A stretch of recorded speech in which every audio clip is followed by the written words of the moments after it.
Coucou les co-créas, c'est Claire. Donc je fais une petite vidéo fin de saison 5 pour faire le bilan de ma saison 5 qui était sur la thématique de je suis dans la joie d'être 100% responsable de ma vie.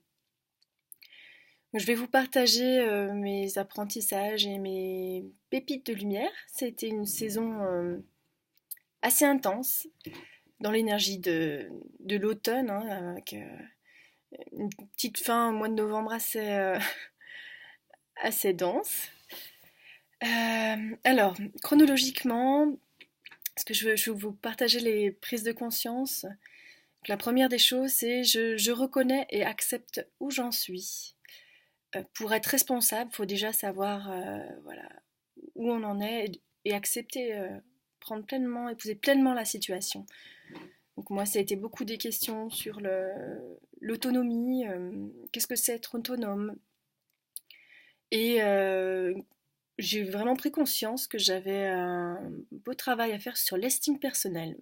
Ce que je ne pensais pas, mais finalement, voilà, c'est l'estime personnelle qui s'est présentée à moi.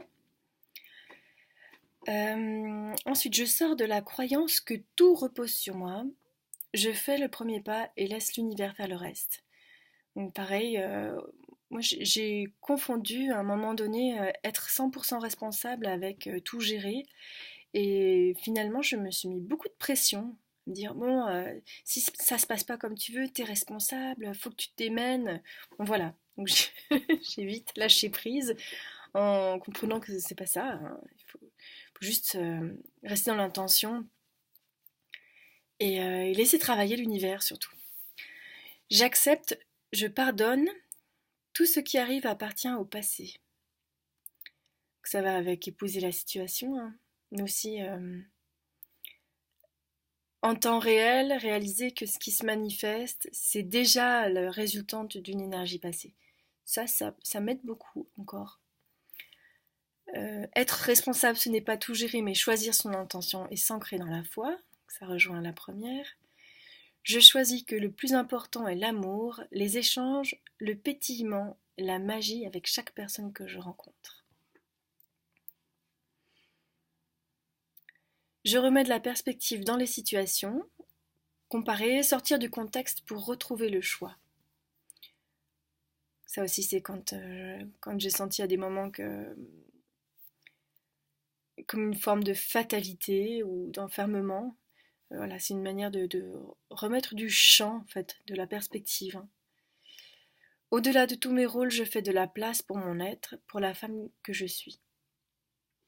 Donc ça aussi, même si j'ai terminé maintenant mon défi, je crois que c'est une intention que je vais garder parce elle est présente systématiquement, c'est quelque chose qui se représente. Alors, j'ai eu un début avec toute une série de situations assez désagréables, pas fluides, qui collent, avec vraiment le pas de chance, quoi. Donc j'ai pris ça comme un nettoyage et je crois vraiment que c'est ce qui s'est passé. Parce que ça s'est joué autant au niveau matériel que humain aussi. J'ai eu beaucoup de conflits, de tensions avec mes proches. Ce qui a débouché sur de positif au final. Mais voilà, c'était assez initiatique. J'ai même eu une bartholinite, ça c'est pas rigolo, que j'ai réussi à arrêter, en fait, à soigner avant d'aller au bout. Qu'est-ce que j'ai d'autre? Ah oui, j'ai eu énormément de signes de l'univers, donc je suis pleine de gratitude. C'est pas forcément des choses qui ont abouti directement ou des choses qui ont manifesté mes intentions, mais c'était des signes qui me disaient je suis là, je suis avec toi, amuse-toi, tu avances. Je sais pas, je peux te donner comme exemple, j'étais chez des amis, il y a une personne qui venait de s'acheter un tour de potier.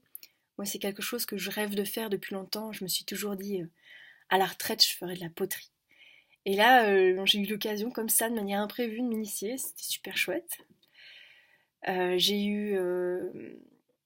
Je me suis investie pour un salon Ce qui m'a amené finalement des petits remplacements au conservatoire, des choses qui étaient assez chouettes. C'était pas durable, mais c'était une super expérience. C'était un peu d'argent aussi.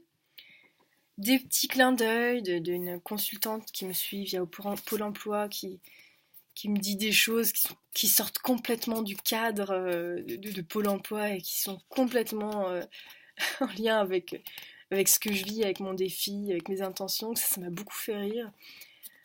Euh, voilà, bon après c'est des bricoles, mais ça m'a beaucoup amusé de repérer ces signes de l'univers qui me parlent à droite, à gauche. Voilà, voilà, c'est très chouette. J'ai eu un moment fort en regardant le film Le Grand Pardon. Je crois que quelqu'un en avait parlé sur le défi. Et oui, regardez-le, parce que c'est vraiment un film puissant, symbolique, même si le début m'a paru un peu violent.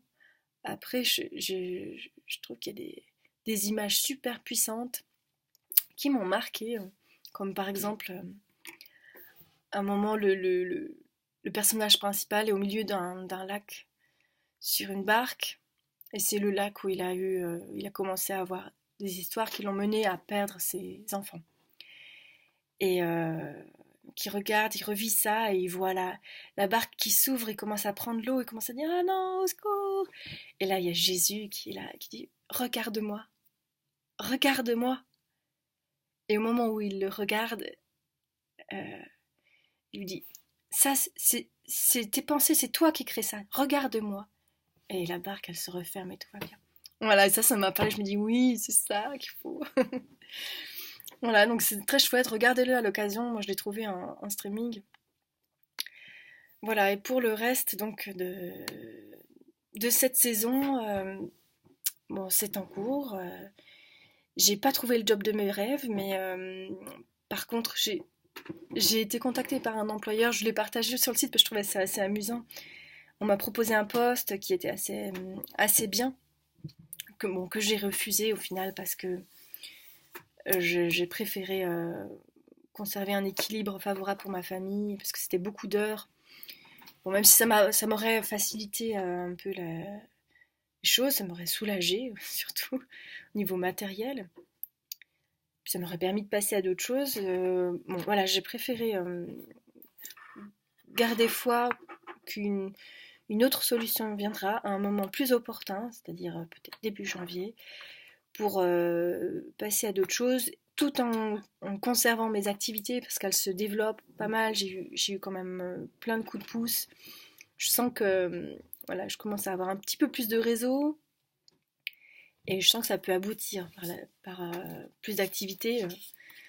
Donc voilà, je voudrais trouver une solution intermédiaire pour être plus stable matériellement et qui me permette de conserver tout ça, de continuer.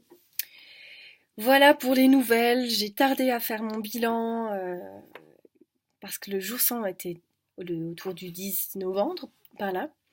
Mais je le fais toujours comme une étape euh, pour amorcer la suite. Je ne sais pas du tout encore ma saison 6 sur quoi elle va porter. Je suis très tentée par le défi abondance, mais je ne sais pas si je vais attendre janvier. Donc on verra. Et voilà. Eh bien, je vous fais des bises. Merci si vous avez écouté ma vidéo jusqu'au bout. Et puis, je vous souhaite plein de bonnes énergies. On va rentrer en décembre, là, ça va pétiller. Je vous souhaite d'en profiter. À bientôt. Ciao, ciao.